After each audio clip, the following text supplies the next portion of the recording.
Okay, welcome everybody. Thanks for coming to Astronomy on Tap. My name is Stefano. I'm a physics professor in the AoT Davis, and with me there is Victoria. She's a graduate student also in the physics department.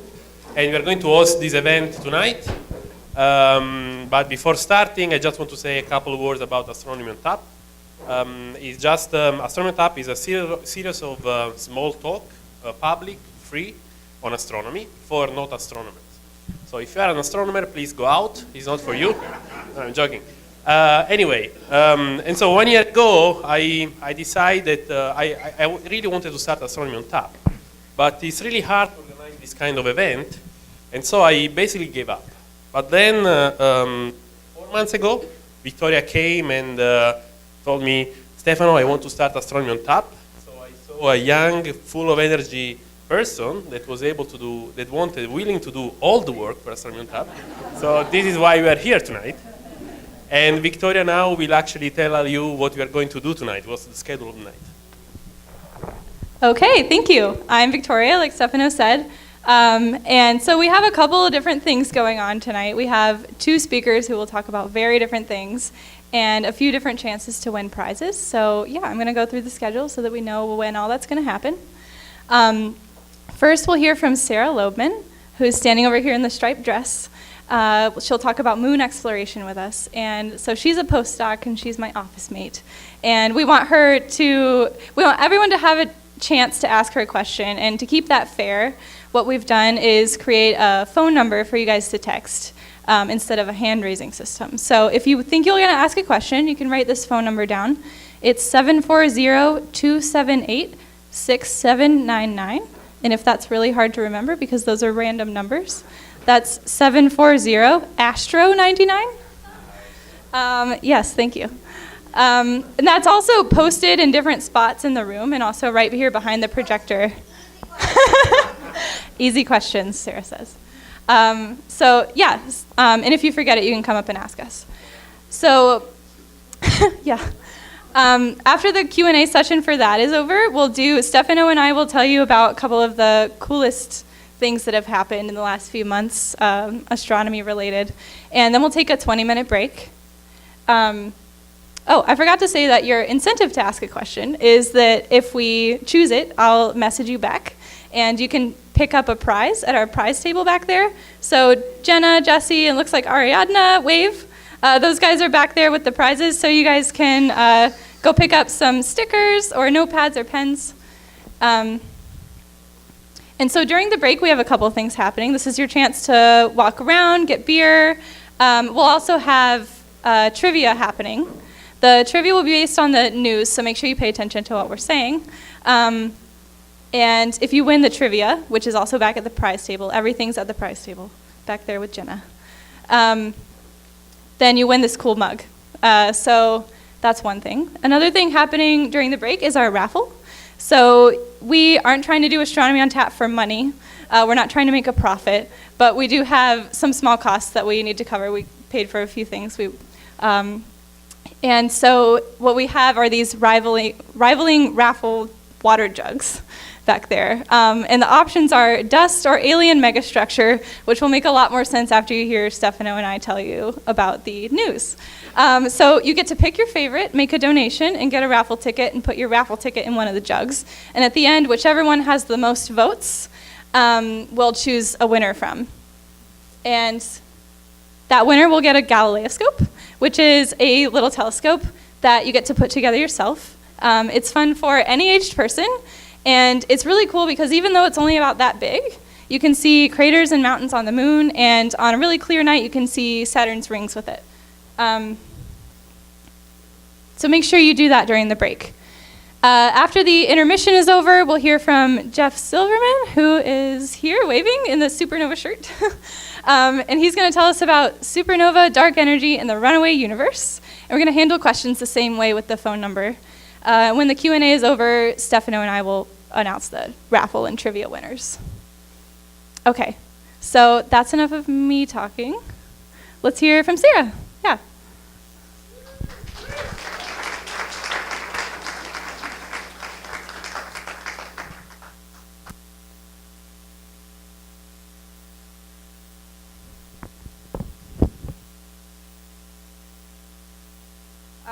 Can you guys hear me okay? Yeah? Thank you so much for joining me here. I'm very excited to be talking about exploring the moon. It's not actually my primary area of research. I have to say that a lot of this is gleaned from Toby Smith, who offers an amazing course on the Apollo missions, and the history of the Apollo missions, and also exploration of planets in our solar system, which I had the great fortune of TAing for 8 semesters in a row while I was a graduate student. So this is a wonderful opportunity to revisit a wonderful teaching experience I had in the past. So this is, lest you not recognize it, this is our moon. This is the side of the moon that always faces towards us. And today I'm going to be talking a little bit about what we knew about the moon before we went and walked on the moon, what we learned from going to the moon, and why we actually went there. All right, so we actually knew a fair bit about the moon before the Apollo missions in the early 1970s. We got this from a couple different sources. One, we looked at how the moon moved around us over time. And 2, we had satellites that went around the moon that took pictures of the moon. And from this, we gleaned a lot of really interesting information. One, we figured out that the density of the moon, what the moon is composed of, is very close to just pure rock. Like an average rock that you pick up outside, that's like what the moon is made of. But also, if you look at the moon and look at the light that gets reflected to us here from the sun, bounces off the moon and reaches us, it actually turns out only about 11% of the light that hits the moon reaches us. That is, the moon is pretty dark.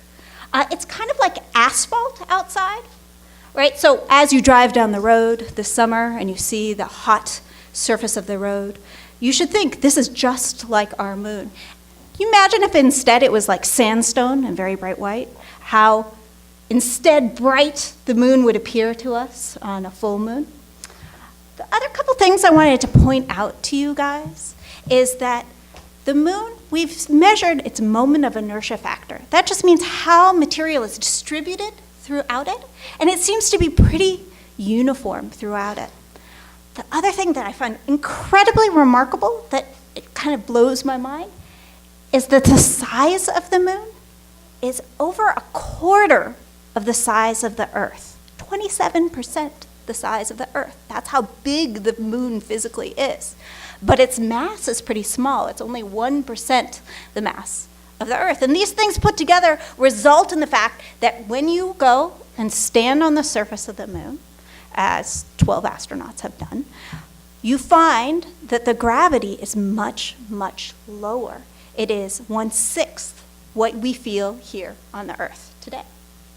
All right, a couple other things that we've picked up over time. We've named different parts of the moon, and just large-scale structure to point out. The dark areas of the moon we refer to as the mare, and the light areas we refer to as the highlands.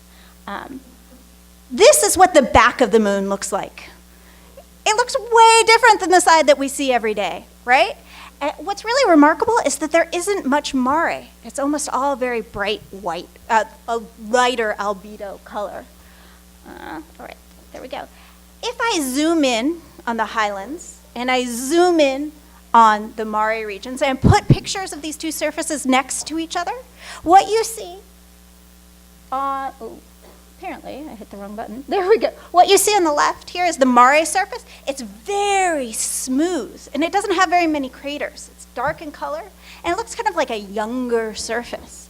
As compared to on the right, where the highlands have a ton of craters.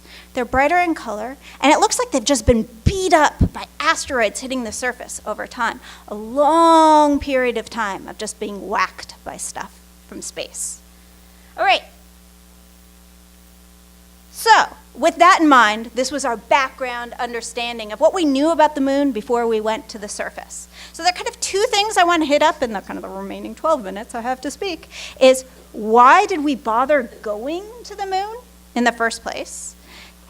And then how do we learn about the history of the moon from 840 pounds of rocks that were returned from 6 different sites that we walked on? All right. From a very kind of science-driven point of view, I am very curious about how we, as human beings, got here on the surface of the Earth today. And kind of more broadly speaking, how did all the planets and moons form over time, right? How intimately is our experience on the Earth connected to what the moon went through in the past? And can we understand how the mare surface formed and how the highland surface formed, right? So these questions are very much connected to the evolutionary history of the moon. And to understand that, we really need to know the ages of these surfaces. Well, to get the ages of the surfaces, to know their absolute age, you actually physically need a rock in your hand. You need to take that rock into the lab, and then you need to radioactively date them to get an absolute age. Without that, you can't have a very deep understanding of what the moon has been through over the course of its life. So I would say, why go to the moon? It's so that we can learn the absolute ages of surfaces in the moon and understand how that is connected to the evolutionary history. This is really nicely encapsulated by what the mission patch for the Apollo 13 mission. So all the Apollo missions, or all the NASA missions, have patches that are made for them. This is the one for Apollo 13. These astronauts did not actually, unfortunately, get to walk on the surface of the moon, but I really love the motto. It is Ex Luna Scientia. That is, from moon comes knowledge. I really like this idea of you physically go and you get to explore and learn something about a place. So from a science point of view, I'm really just driven by if we go someplace we can and look around, poke around, we can learn something, right? However, this is not actually why we went to the moon. The primary reason why we went to the moon had nothing to do with the science of the moon. And it everything to do with the geopolitical situation of the time, right? At the time, there was a Cold War that was going on in full earnest. It was a race between the USSR and the USA to see who could land on the moon first. Why did that matter? Well, I hope in a series of a few newspaper clips to motivate for you why it was actually really important to us. October 5th, 1957, this was the headline on the New York Times. Soviets fire Earth satellite into space. It's circling the globe at 18,000 miles per hour, sphere tracked in 4 crossings over the US. If you read further down in this article, you see that actually the satellite passed over many times over Washington, D.C., and this struck fear into the heart of the military and the politicians in our country, because this demonstrated the fact that the USSR had capability to deliver a small-scale weapon on a satellite and potentially make it go anywhere in the world. 1957. 2 days later, it was leaked and came out in the press that the manned moon flight was seen as Russia's next aim. So why was this terrifying to us? Well, it turns out the amount of energy and technology it takes to get a man to the moon is roughly the amount of, just slightly more the amount of energy and technology it takes to circle a man in a satellite around the surface of the Earth. And that payload is roughly equivalent to the payload for a nuclear weapon at the time.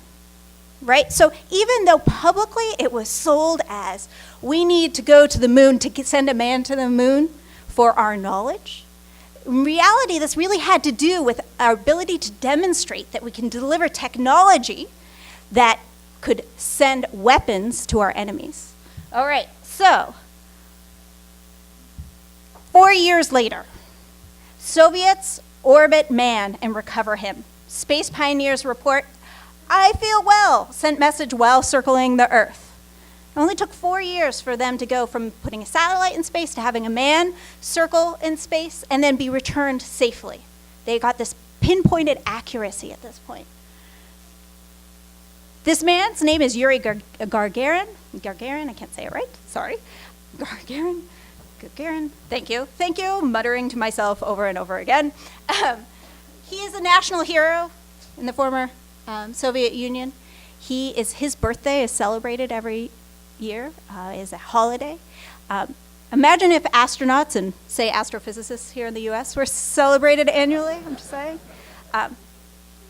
There was a wonderful Google illustration associated with him this year.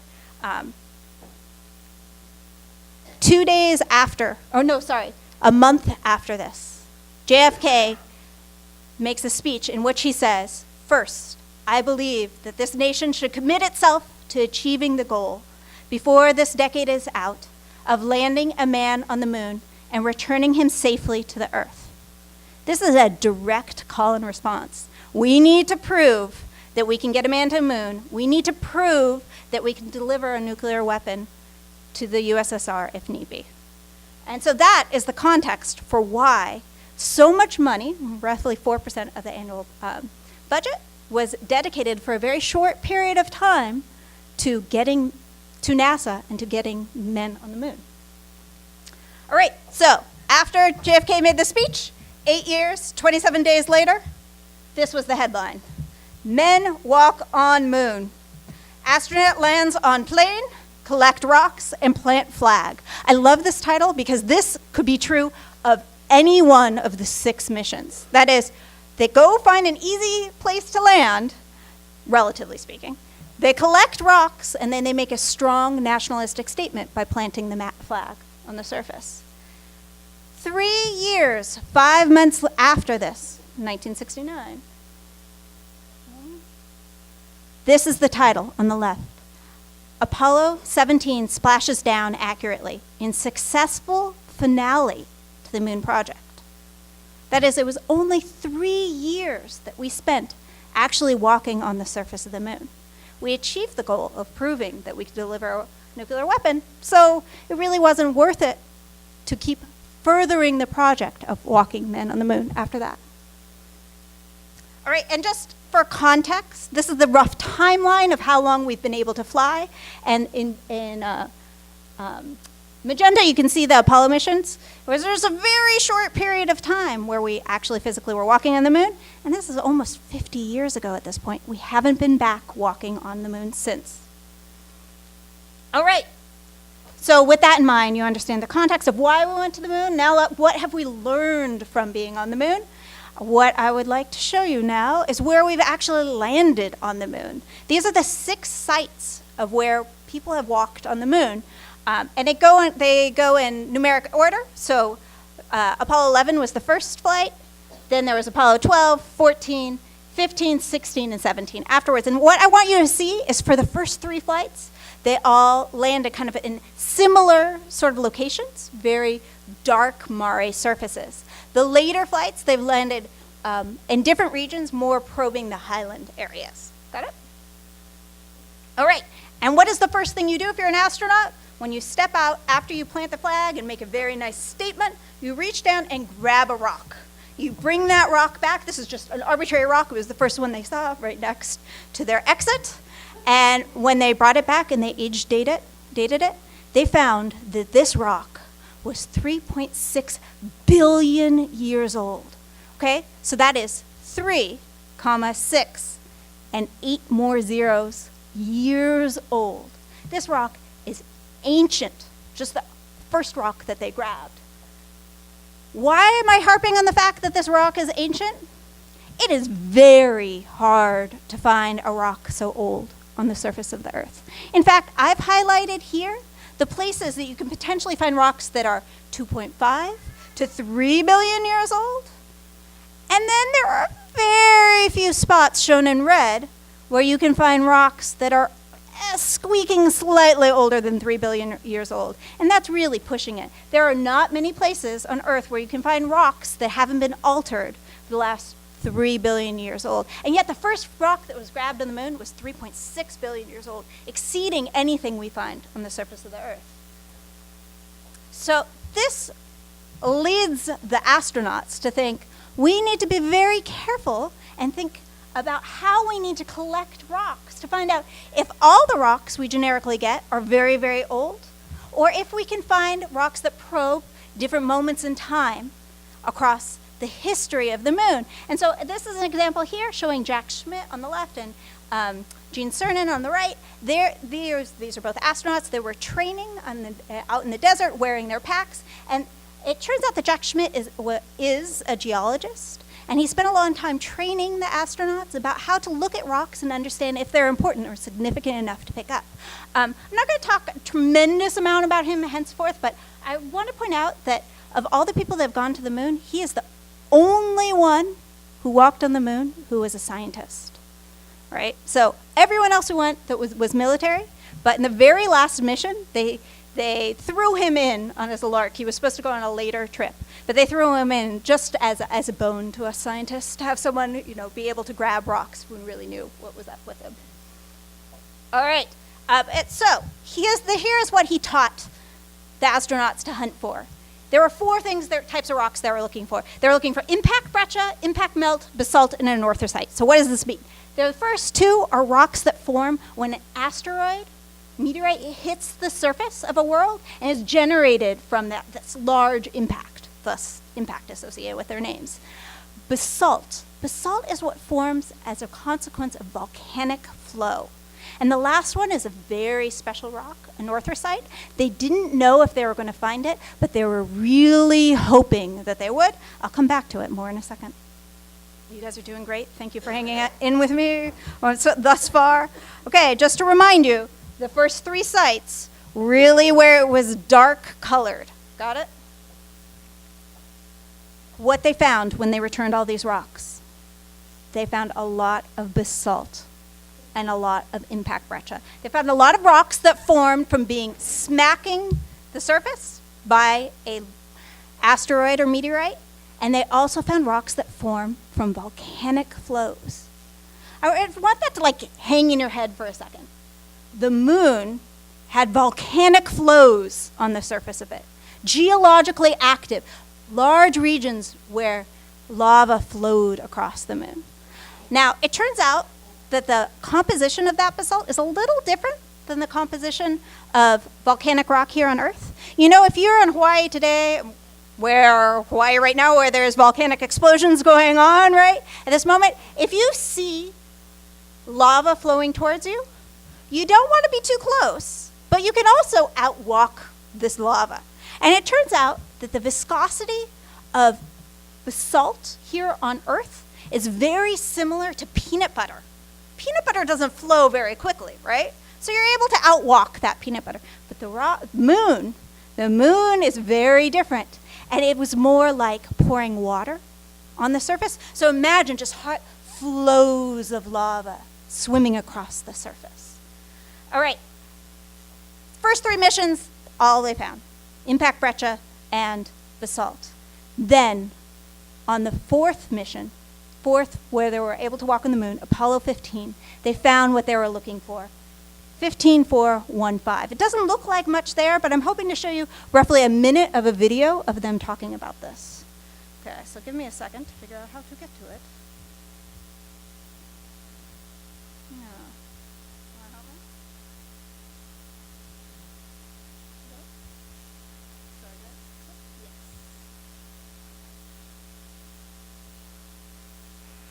And it's about, oh man, look at that. Look at the blimp. Almost see twinning in there. Guess what we just found? Guess what we just found? I think we found what we came for. Crystal and rock, huh? Yes, sir. You better believe it. Yep, sir. Pledge in there. Almost all pledge. She likes it. As a matter of fact, oh boy, I think we might have ourselves something close to the northrite, because it's crystalline in there. It's just a bunch of just almost all pledge. What a beaut. That is really a beauty, and there's another one down there. Yeah, we'll get some of these. Bag it up. Bag it up. Beautiful. Hey, let me get some of that clod there. No, let's don't mix it. So excited make about this this a special one. I'll zip it up. Okay, make this bag number 196 a special bag?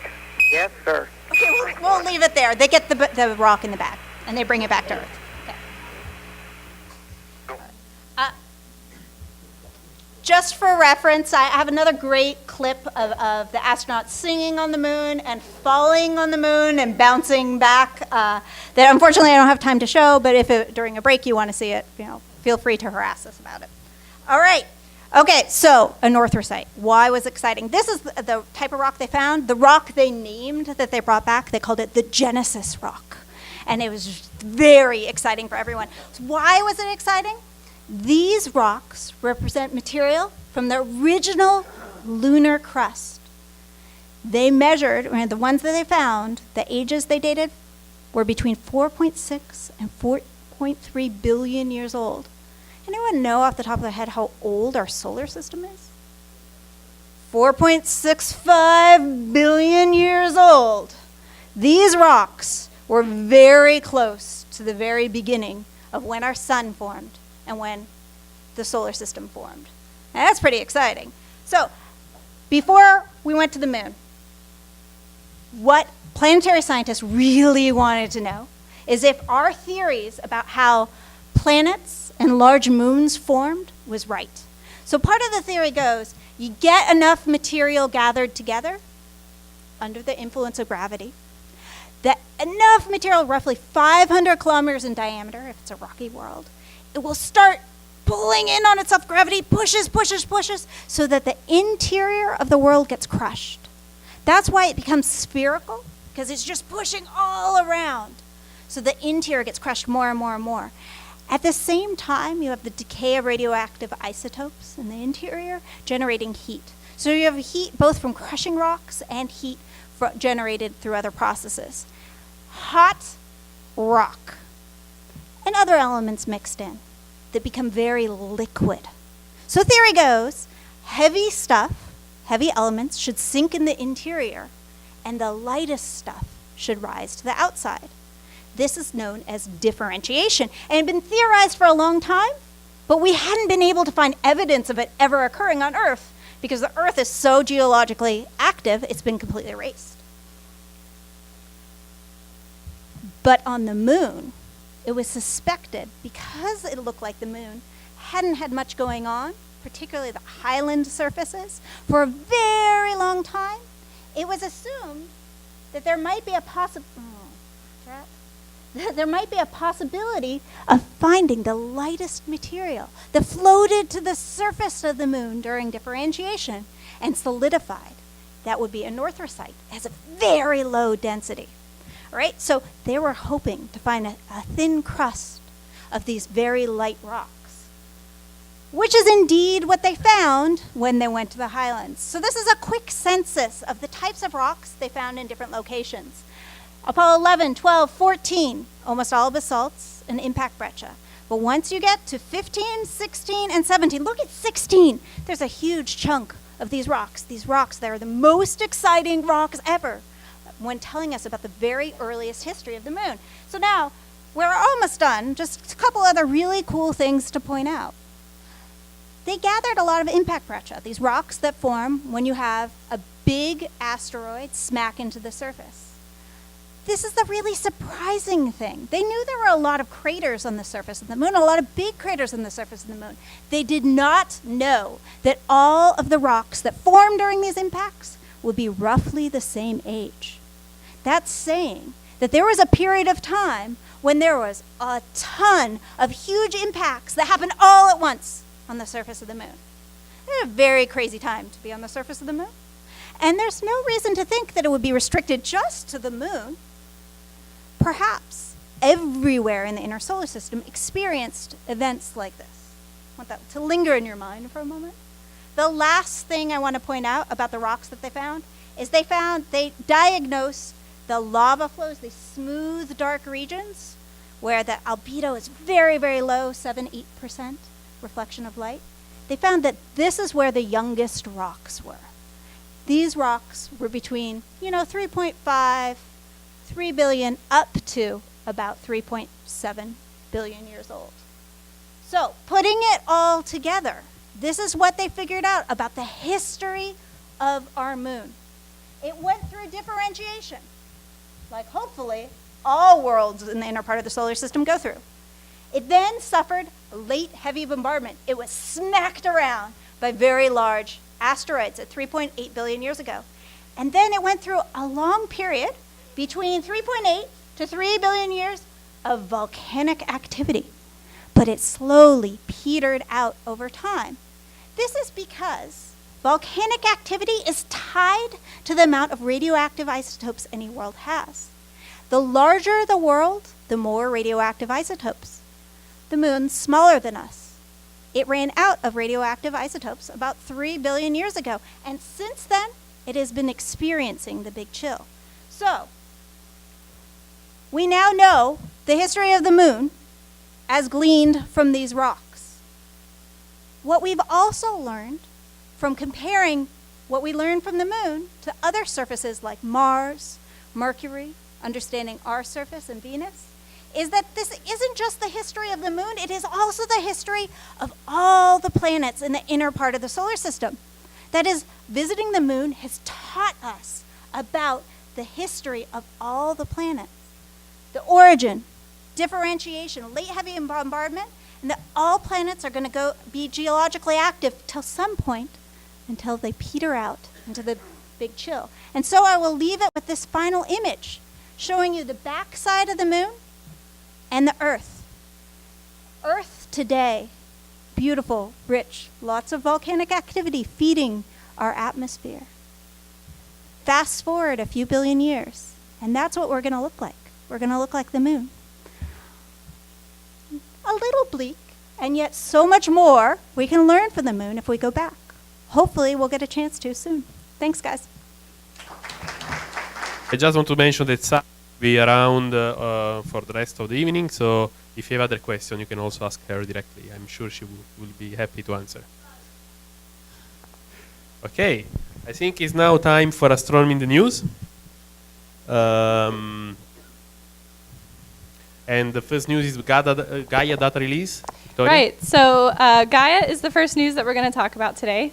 Gaia is one of the most amazing things happening on the sky right now. Its basic job is to figure out a three-dimensional map of the Milky Way, which is the galaxy that we live in. So we know a couple things about the Milky Way. We know that it's a spiral galaxy, and we know that it's all the stars are swirling in some direction, but what we know less about is what each individual star is like and how it's moving. So Gaia's job is to figure that out. It's going to observe many, many, many stars and figure out their distance, speed, direction, and temperature. So we're going to watch a little bit of a video about Gaia. In order to better understand the Milky Way, its past, and its future, the Gaia spacecraft has been surveying the skies since 2014, and it will make up to 70 observations on average for each star over the 5-year mission. The first data release in 2016 charted 1 billion stars, but only included the distance and motions for 2 million. The second release has now updated this to an extraordinary 1.7 billion, and with greater accuracy, including the distance and motions for nearly all the surveyed stars. This new image, showing the distribution of stars in the Milky Way, represents 22 months of observations. The dark areas are not empty. They contain interstellar gas and dust, and are often regions where new stars are forming. This stunning new image was produced by recording the colour from stars and combining it with their overall brightness. We now know the position and brightness of 1.7 billion stars. Importantly, as well as the colour, we also know the distance and proper motion of 1.3 billion stars, plus the surface temperature of 161 million, the radius and luminosity of 77 million, and the radial velocity of 7 million stars. Right, so obviously Gaia is pretty cool. The most exciting part is that we have these really precise measurements of just an enormous amount of stars, and it's going to keep on coming in the next few years. We're going to get even more measurements. Okay, second news of the day is SpaceX. It's not a recent news, but I found really cool. Maybe you know Elon Musk for the other project that he has, the Tesla, but this is another company that he made. And the cool about the SpaceX is that they're trying to use to reuse the rocket in order to make much cheaper to go to to organize missions. So maybe if the mission will be more cheap, we can probably will be able to go to Mars earlier. So in the last 2 years, SpaceX had a lot of test launch to try to land the rocket on, and this is one of these launch a couple of years ago. You will see the rocket landing on this platform in the middle of the ocean.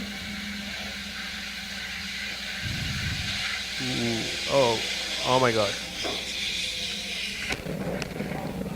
Okay.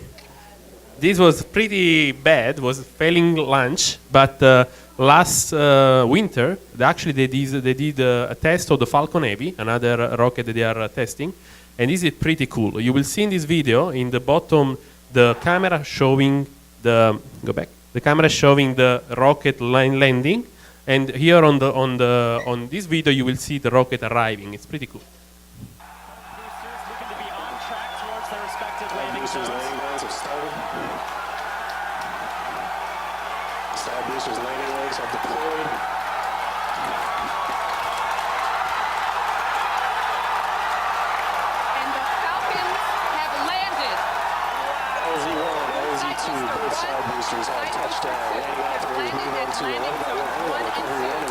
Now the rockets are turning off, so perfect landing.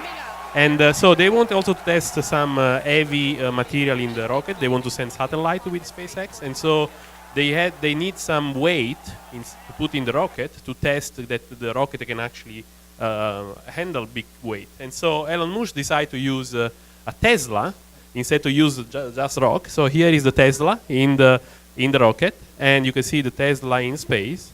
I think it was a bit expensive way to test the weight of the rocket, but big advertise for the other company. And so the reason why we are speaking about SpaceX is because actually there was one of the satellites sent with the SpaceX rocket that Victoria will explain. Right, so if you're like me, you're going to roll your eyes immensely at the sending a car into space and at Elon Musk in general. But yeah, his rockets do serve a purpose. One of the rockets that he built is sent Tess up into space a few weeks ago. And what Tess is going to do is do an almost all sky survey looking for exoplanets. And an exoplanet is basically a planet that's orbiting anything but the sun, another star. So we'll watch a video about that. Search for these new worlds, or exoplanets, using transits, the same method as the Kepler mission. As a planet passes in front of its star, it blocks some of the light, causing a slight drop in brightness. TESS can detect those subtle dips and even use them to determine some basic features of the planets, such as their size and orbit.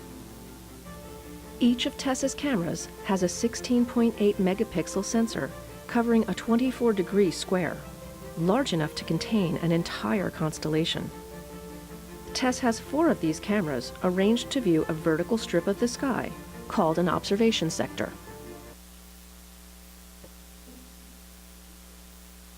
TESS will watch each observation sector for about 27 days before rotating to the next one, covering first the south and then the north, to eventually build a map of 85% of the sky. This coverage, about 350 times what Kepler first observed, will make TESS the first exoplanet mission to survey almost the entire sky. Right, so TESS is looking for exoplanets, which cause a dip in front of a star's light because the planet is passing in front of it. And so Stefano is going to tell us about something we saw causing a dip that ended up not being a planet. Well, we don't know yet. A few years ago, this went really viral in the internet. So they found this Tabby Star. We have seen from Kepler how when a planet passes in front of the star, you have this dip in the light curve. And just to give an idea, if you take Jupiter, that is roughly 122 times larger than Earth, the dip that you see in the curve is roughly 1% of the flux, okay? And so what we saw for the Tabby Star is this, okay? So we see these deep that are completely not homogeneous, they're completely random. And actually the deepest of this deep is actually up to 20% of the flux. There is no way you have a planet so big that it can actually give you 20% in flux absorption. So it's really strange. We don't know what is it. So it's aliens. So if an alien civilization were advanced enough, they could build something called a Dyson sphere. Really, a Dyson sphere. Yep, that's what I have shown here. This is a Dyson sphere. It's basically a series of solar panels, and I'm not sure what a solar panel is called if it's not around the sun, but it's solar panels around the host star, and if there were holes in it, and if it was rotating, so like orbiting around the star, it would cause exactly this. It would cause really deep dips in flux, and the dips may or may not be regular, so it's aliens. No, there are a lot of other ways we can explain Tabby Star. There were several suggestions. One suggestion was maybe some huge sunspot that on other side we call star spot. So you have a big star spot that can actually decrease the flux. The problem with this explanation is that Tabby Star is rotating at about once per Earth day, which is too fast for the dips that we're seeing. So these dips don't happen that often. Okay, so maybe it can be comets. You can have these nice comets passing in front of the star, pretty random, absorbing some of the light, and so you have all these different dips. So comets are actually the most plausible explanation people have come up with. But I think the chances are unlikely that it's comets, because comets have an orbit on the order of hundreds of years. And Kepler's been looking at Tabby Star for 4 years. So what are the chances that during Tabby Star lifetime of billions of years that we happen to see comets just align perfectly during the 4 years that we're looking at? Okay, fine. Maybe I think I really believe this one is the good one. There was an article a couple of months ago showing that the deep are different in the blue light and in the red light, right? And we know that dust absorbs much more in the blue light. So you have a very deep if you are in the blue and less deep if you are in the red.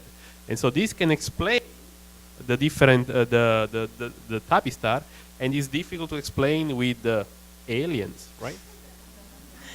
So the problem with dust is that we know what kind of star Tabby Star is. It's sort of similar to the sun, not quite, but we do know about those types of stars. And we know that any dust left over from its formation should be blown away at this point. So no, it's definitely aliens. I don't know. Maybe Sorry, we need Stefano. maybe we need more research on that, okay? I really hate to tell you, but the truth is out there. Okay. Fine. Okay, last news is InSight. Okay, so yeah, our last news is about InSight, which is a Mars mission. And unlike a lot of the Mars missions that you hear about, like Curiosity, it's not a rover, so it's not going to roll around and look for stuff. It's going to kind of plop down in one spot and study the interior of Mars. So it has 2 really cool instruments on it. One is a seismometer, which is going to measure Mars quakes. And that thing is so sensitive that it can detect the motion, the gravitational pull of Mars's moon Phobos, which is tiny. That's crazy. The other instrument is that it's a spike, and it's going to be hammered down 15 feet into the ground. And that spike is going to measure Mars's internal heat, which is also super cool, because one of the things a planet needs in order to host life is we need to know about its internal heat. So this is going to land in November. So if we have an Astronomy on tap in November or December, we'll come back to it and tell you how that went. Oops. Again with Dali, eh? Sorry. I really like aliens. Okay, so yeah, this is our break time. So we have 20 minutes. Make sure you play the raffle, play the trivia. The trivia is based on what me and Stefano just said. So now's the perfect time to do it. And we will try to put more chair now during the break too, because we see a lot of people in the back.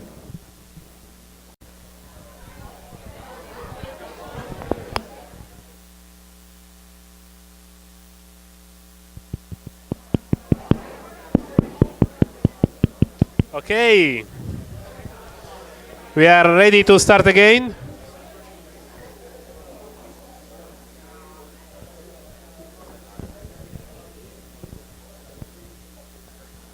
We will have Jeff Silverman.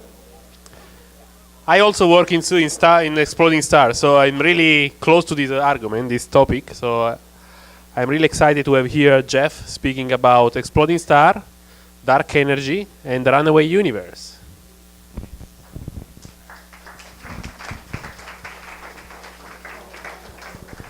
All right. Thank you guys for putting this together. So I am one of the co-founders of Astronomy on Tap in Austin a few years ago. And so it's an honor to be asked to be at one of the launch events of another Astronomy on Tap, which is in, I think, 45 cities around the world on 4 continents now. So yeah, that's great. Okay, so I'm going to talk a little bit about the research that I did for a number of years in astrophysics, both at Cal and out at UT Austin, exploding stars, dark energy, and the runaway universe. So here's a picture of a galaxy. This is very similar to our own Milky Way galaxy. It is not a picture of our Milky Way galaxy. We do not have a long enough selfie stick to stick out and look back and take a picture of ourselves. So, but we know what the Milky Way looks like, and we think this is kind of what it looks like. There's a big core of stars in the middle, the nucleus, that's maybe 100 billion stars or so. There's sort of the spiral arms. It's kind of tilted on its side. It's a little tough to see the spiral arms, the light and bright arms. We'll see some better pictures later. There is a supermassive black hole in the center of this galaxy, much smaller than a single pixel in this image. And then down here in the bottom corner, we have one single star in that galaxy that has exploded as a supernova at the end of its life, an exploding star that we call a supernova. So one single star has blown up at the end of its life and become about as bright as 100 billion stars in the core of that galaxy. So a supernova is an incredibly powerful explosion. The material speeding out from that explosion can move at something like 10% the speed of light, the fastest speed in the universe. The material that it spits out can include something like enough iron to make 5,000 Earths. And the brightness, I said it's as bright as about 100 billion stars in the core of the galaxy. The brightness of a supernova in about a month is equivalent to the entire brightness output of the sun over its 10 billion year lifetime. So these are incredibly powerful explosions, incredibly bright explosions. All right, so one of the characters in the history of astronomy, and specifically in the history of supernova, is this fellow, Fritz Zwicky, a Swiss astronomer, worked down at Caltech in Pasadena for most of his career. As you might imagine from this picture, he was a bit of a curmudgeon. He would call people spherical bastards because they were bastards any way you looked at them. But among many other things, he was also one of the first guys to really study supernova in a very systematic way and really try to understand them. In the 1920s and 30s, astronomers started talking about supernova as distinct from classical nova, which are kind of weaker cousins, less powerful explosions of stars. Supernova themselves have been observed as long as there has been recorded history and probably before. The name comes from the word nova, the Latin word for new. So when ancients saw a new star in the night sky, they would call it a nova. And now we call these big explosions that I'm going to talk about supernova. So as I said, humans have seen supernova. They've observed and written about supernova for as long as there's recorded history. But for most of the time, we didn't know what we were looking at. So here is a picture of the Crab Nebula in the constellation of Taurus, also on my shirt. And this is what happens when you look at where a supernova went off about 1,000 or so years later. This is what we call a supernova remnant. So a star explodes, it blasts this material outward, moving at 10% the speed of light. Eventually it will run into the gas and dust sitting and minding its own business in a galaxy. And in that collision, it'll heat up, it'll start glowing, and it'll give us this very beautiful remnant that we have here. So this is from a supernova in our own Milky Way galaxy. This supernova went off in the year 1054, in July of 1054. And basically every ancient culture in the northern hemisphere wrote about it. They saw this new star, they wrote about it, they thought it was impressive, they didn't know what it was. Some people thought it was a good thing, some people thought it was a bad thing. It depended who was in power, who your friends were, etc. One of the possible observations of the 1054 Crab Supernova is this rock drawing from the Anasazi people down in New Mexico. And this is in Chaco Canyon. And so we possibly have an observation of the supernova here. The artist drew what the moon looked like. It was a crescent a little bit to the right and up from the new star that they saw. And then the artist put their hand on the image for sort of scale to give you an idea of what's going on. So maybe 1,000 years ago, this was somebody's PhD thesis, perhaps. So here's a time lapse of a supernova. The first image I showed of the supernova was from the Hubble Space Telescope. This is from an amateur astronomer, so someone in a dark sky that has a home telescope at their home, kind of big, but it's a dark spot. And this is a time lapse of images of another spiral galaxy, not quite as pretty as the first one. But again, we have this core of stars, the nucleus. It's really tilted on its side, so you can't see the spiral arms, but there are spiral arms. And then the thing you see changing here is the supernova. And this whole series of images takes about 3 months. And that's pretty typical. It takes maybe 2 to 3 weeks to get to the brightest point in a supernova's life, and then it fades away over the span of a few months, and then it's too faint for us to actually observe anymore. And so supernovae like these, and the ones that I studied, and the one that I'll talk about in this talk, are all in other galaxies, galaxies outside of the Milky Way. The Crab remnant and other supernova remnants we can see in our own galaxy. They're much fainter than the supernova, but the supernova themselves we can see in very, very distant galaxies. All right, so here is a zoom in on a nearby galaxy. This was taken with one of the biggest telescopes in the world down in Chile in the Andes Mountains. So this was taken in 2005. We can see individual stars. That's how zoomed in this image is. We can see some blue-white stars, which are very hot. We see some very reddish stars, which are very cold. And then we see some sort of yellowy orange stars, which are kind of in the middle temperature-wise. And as you might imagine, keep your eye on where this little yellow crosshair is. But in 2005, this image was taken. In 2009, a supernova went off in this galaxy. 2008, sorry, a supernova went off in this galaxy. 2010, the same astronomers came back, took an image of the same part of the same galaxy. Lo and behold, all those other stars have basically stayed the same, and one star has disappeared. So once again, 2005, there's a bunch of stars. 2008, a supernova goes off. 2010, that star has actually exploded and disappeared. There's probably a very faint remnant there, much like the Crab Nebula, like my shirt, but it's way too faint in this other galaxy. We're not going to see it. And so this has actually only been done maybe about a dozen times, maybe 15 or so times in the history of astronomy. You have to have a very high-resolution, detailed image of a galaxy. You have to get lucky and have a supernova explode. You have to pinpoint the position of the supernova while it's alive. And then a few years later, you go back after the supernova faded, take another picture, and say, look at that same spot, the star is gone. So it's only been done a handful of times. There's only a few groups in the world that can do this kind of observation, but very, very cool result. This was from one of our competitors. My group at Berkeley did this. This is from a European group. So it's a competitor, but I'll give them props because that pair of images is beautiful. I love showing it. Okay, so back to this beautiful picture from the Hubble Space Telescope. So why should we care about supernova? Well, what is the big deal? Well, they're these extreme explosions, and they happen naturally. So we want to learn about explosion physics, how a star dies. That's one way that we can learn in nature by studying these. Another thing that these things do, I said, to create these supernova remnants like the Crab, we have the stars explode, they send out their material at very high speeds, it runs into gas and dust that's minding its own business, it kind of jostles it might heat up, it makes a nice pretty remnant, but as it's doing that heating up and jostling, it might make that cloud of dust and gas collapse on itself, and that under its own gravity, and that's actually how we get new stars to form. So you have the death of one star leading directly to the birth of new stars, very circle of life. I grew up in Anaheim. I'm a big Disney fan, so I like this. Another cool thing about supernovae is they create a lot of the elements on the periodic table. So the iron in our blood, the oxygen we're breathing, the calcium in our bones, that was all cooked up in a star through its natural life, and then it was exploded outward in a supernova. And then about 4.5 billion years ago, as we heard in the previous talk, when the solar system started forming and the sun and the planets, those elements were incorporated in and then became part of the sun and the earth and then us. And so as hippie as Carl Sagan sounds when he says we're all made of star stuff, it's literally scientifically true. Those atoms in your body, the calcium in your bones, the iron in your blood, was cooked up in a star 4.5 billion years ago and exploded outward in a supernova and then incorporated to the sun, the earth, and then us.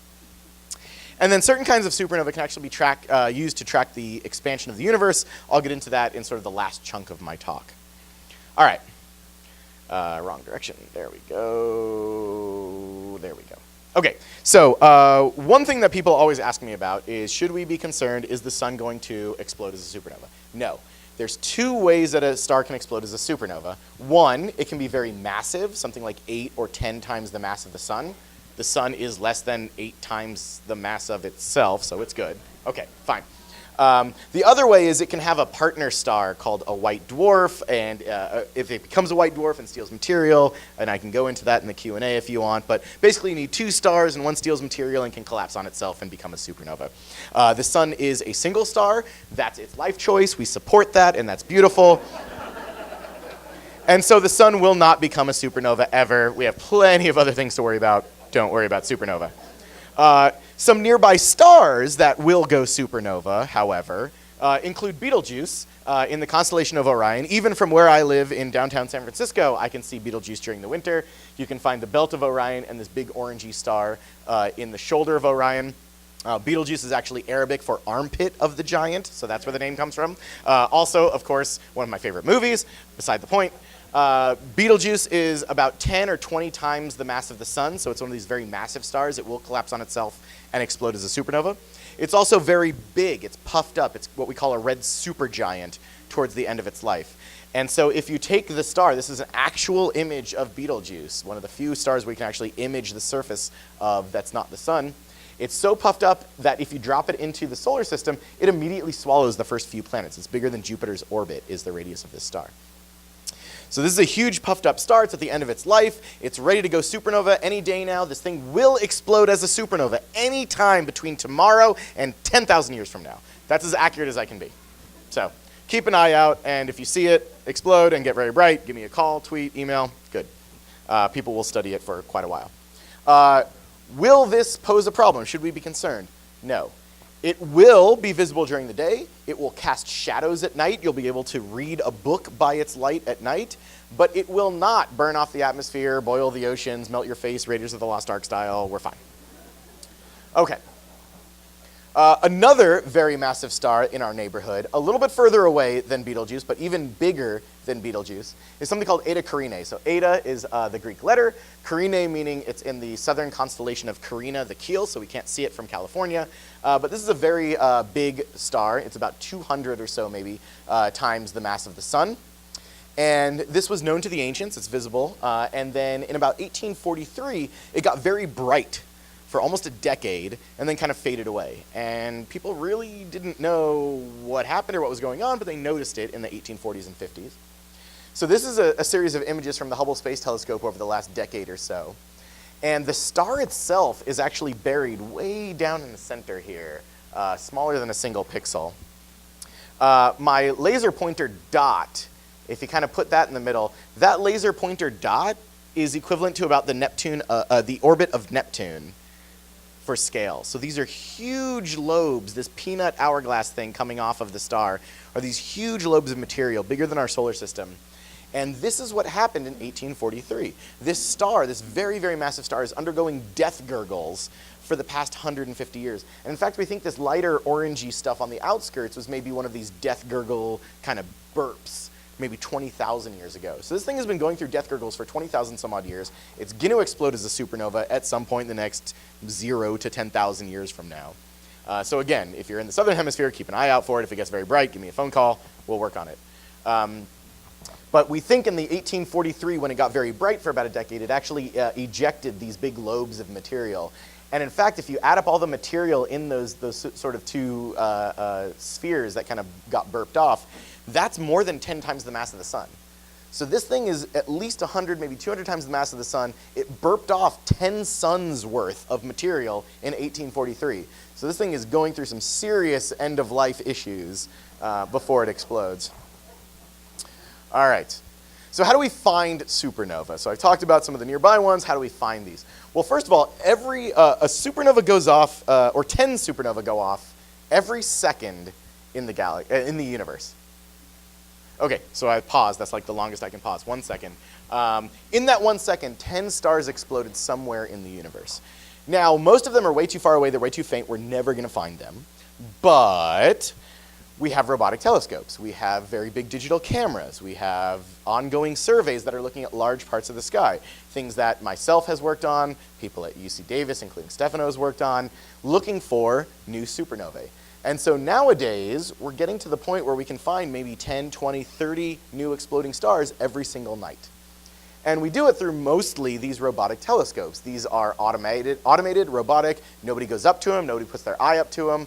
They know when it's dark. They know when it's clear out. They just start taking digital pictures, just like your cell phone camera or DSLR, of galaxies in the night sky. And then they compare those new images to the same image they took last night or a week ago and see if there's a new bright spot. And that new bright spot might be a supernova. So this is a telescope out in West Texas at McDonald Observatory, one of the observatories I worked at for a number of years while I was at UT Austin. And so what you have to do is you compare these old images to the new ones and you look for a new bright spot. So Stefano should definitely recognize this supernova, this galaxy and supernova, one we worked on quite a bit for a while back in 2011. The left-hand side is a picture of this galaxy. We have the nice spiral arms. We have the big core. There is a supermassive black hole less than a pixel in that middle. There's no supernova on this side. On the right, there is a supernova.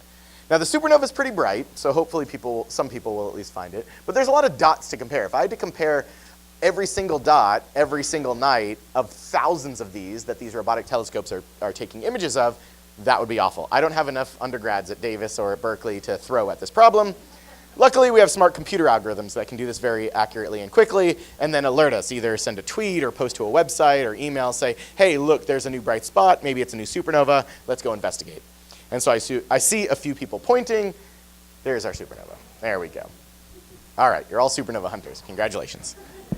All right, so I showed pretty pictures because it's a good astronomy talk, but you guys are science geeks, so I'm showing a graph. I only got a couple, so hold your breath. This graph is the brightness of a supernova graphed against the days since the discovery. So basically just the time going across this x-axis. And this is what we call a supernova light curve.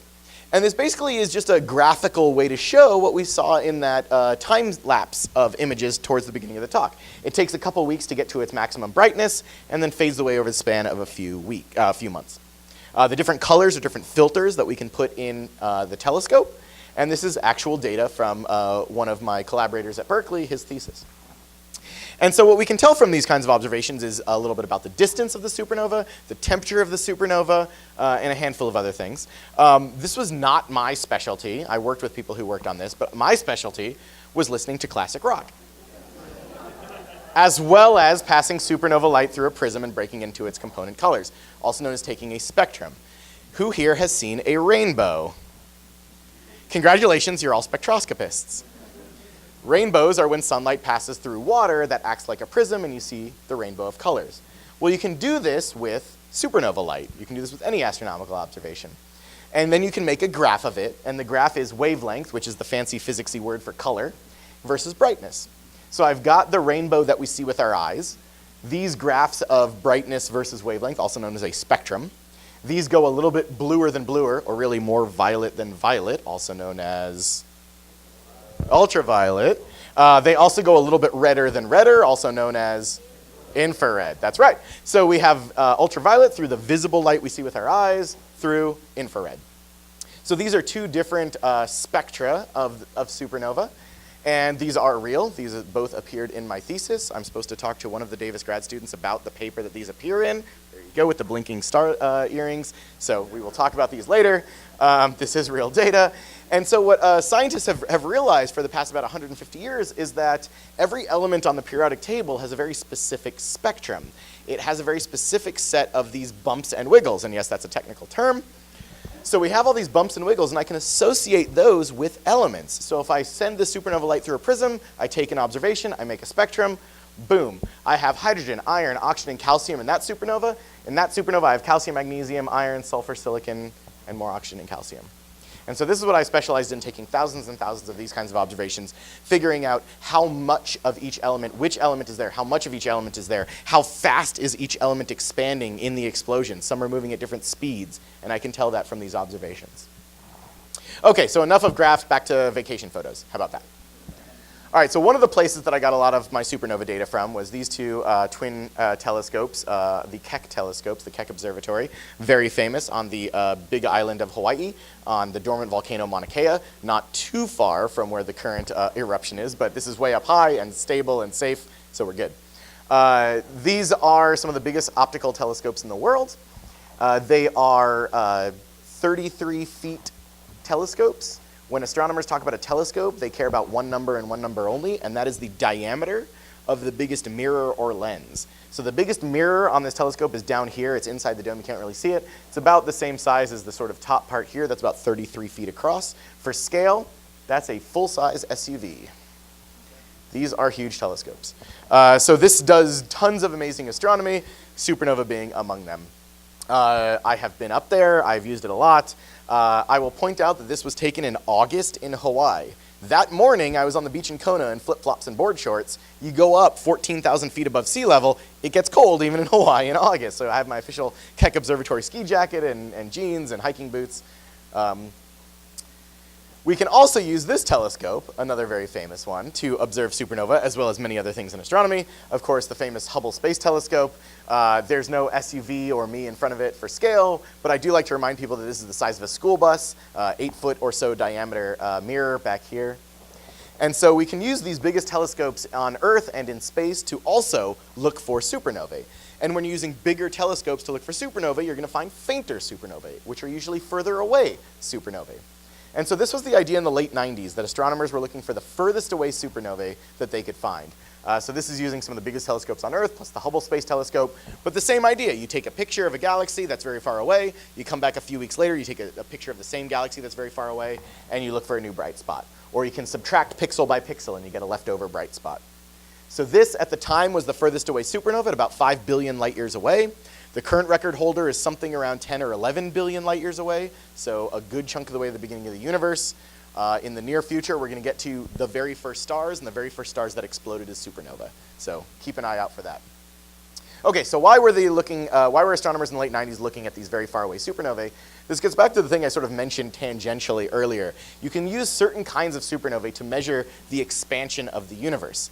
And so what do I mean by that? Let's take a quick detour. So I mean that the Hubble expansion, that's what I'm talking about here. So here's Edwin Hubble, namesake of the Hubble expansion, the Hubble Space Telescope. This was back in the day when they let you smoke a pipe at the telescope. That's a big no-no now. But he looks fancy, so I guess that's cool. I don't know. So Hubble and a number of other scientists at the same time in the 19-teens and 20s realized and observed that all galaxies are moving away from each other. The universe is expanding. Galaxies are moving away from each other. So Newton, way back in the 1600s, told us that everything that has mass will pull on each other through the force of gravity. We know galaxies have mass. They have stars and dust and planets, etc. And so everything should be pulling on each other through the force of gravity as it expands. So all this pulling should slow down this expansion. That's what these astronomers were looking for in the late 90s by using these supernova observations, trying to measure this slowing down of the expansion. Many of the people in the room know where the story is going. But what was found was that the expansion was actually speeding up with time. There was something pushing against gravity that was stronger than the force of gravity, making stuff move away from each other faster and faster every day. And this accelerating expansion we've now termed dark energy. And so when it was first described in the late 90s, 97, 98, so almost exactly 20 years ago, just over 20 years ago now, other astronomers thought this is ridiculous. What could be pushing against gravity? We don't know anything that could do that. That doesn't make any sense. Supernova people are smoking something funny. What's going on?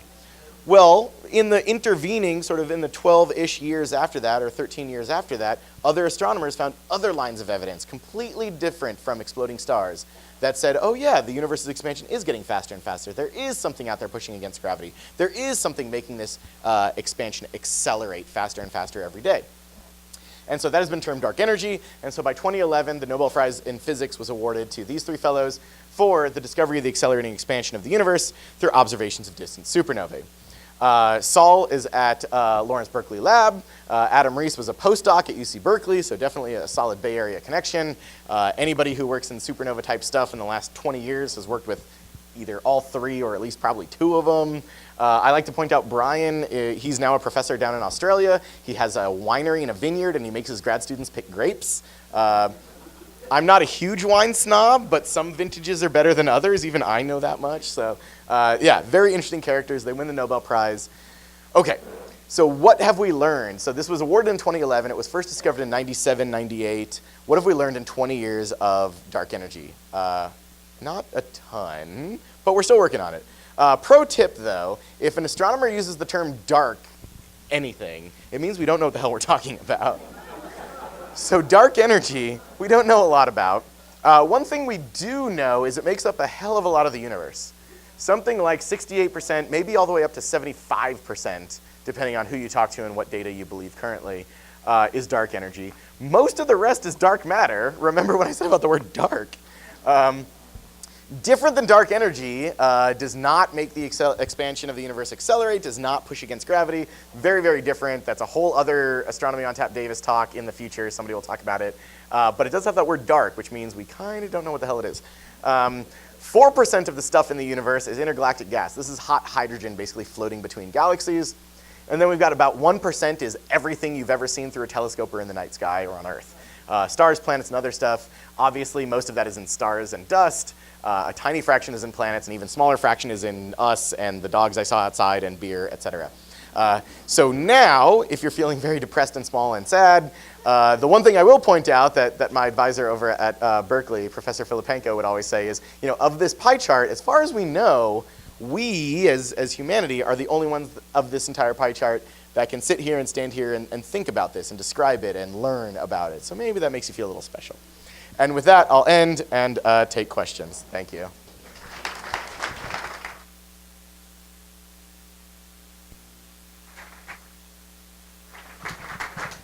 Okay. Thanks for the great talk, Jeff. I really enjoyed it. And thanks to mention the competitor, because actually I was working for this competitor when I was in Europe. So good to be fair in astronomy. Hey, really good. I'll give props where they're due. That's fine. The first question is, why did Eta Carina eject mass in lobes?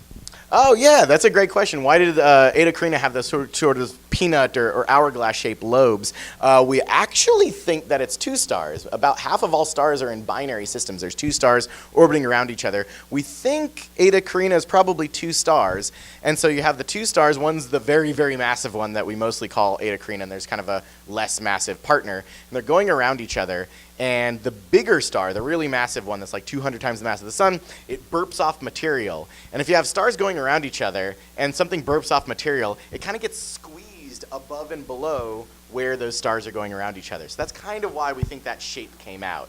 So the fact that we see that shape, and for other reasons we think there's two stars orbiting each other, it all kind of, that picture hangs together. If it was just one star, you would tend to assume that it would be just a nice spherical expansion, like blowing up a balloon in a nice circle. But the fact that we get those two lobes, the kind of hourglass peanut shape, probably is that the reason is because there's two stars there. And again, we know that or confident in that from other observations as well. Yeah, that's a great question. I've never gotten that one before. Good job, whoever asked that. So we got a lot of great questions, and again, I went crazy choosing them. But I'm going to combine two into one right now, and then that's going to be the end. Is burps and gurgles a technical term? And do all stars eventually reach supernova? So burps and gurgles is totally a technical term. Absolutely, 100%. And to reach supernova, you have to be 8 times the mass of the sun or bigger, or you have to be a star with a partner star, and you can kind of steal material at the end of your life and explode after becoming a white dwarf, which is kind of a dead remnant star, but you got to steal material, enough material from a partner star. So you can either have a partner and steal material, or be 8 times the mass of the sun or bigger. Those are the two ways to get to a supernova. So the sun, it's alone, and it only weighs 1 times the mass of the sun, not 8 or bigger. So it will eventually become one of these red giants. It'll collapse kind of back down to a white dwarf and just kind of cool off. It will never explode as a supernova. And that's going to be the case for a lot of stars. All right. Thanks. Thanks, Jeff, again.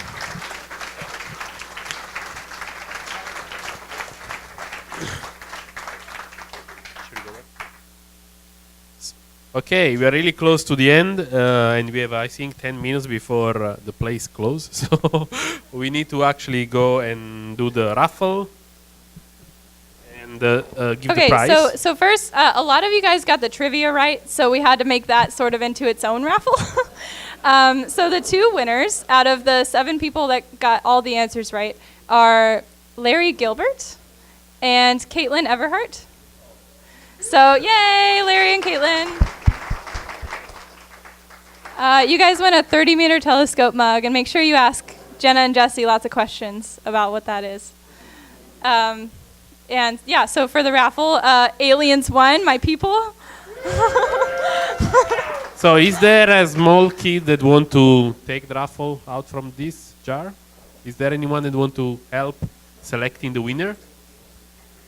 I'll do it. No one wants to do it? No one? Okay. Just jump, yeah. Okay, let's, you want to take it? Here, here, one fell out. This is meant to be. The winner is? Okay. Okay, so the number is 403014. Hey, this is my that's my old roommate. Okay, you win a telescope, so go back to the back. Congratulations, Alec. Congratulations. Okay, Okay, so that's the end. Thank you guys all for coming. Can we get another round of applause for both the speakers?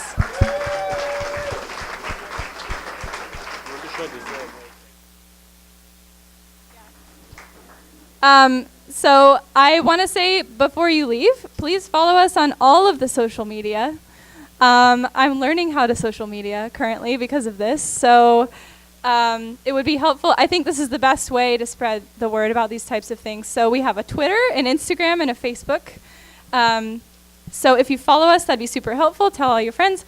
And also, we have a lot of people to say thank you to for this. So their names are all up here. You can find them around. They probably all have name tags on. So thank you to all of these guys.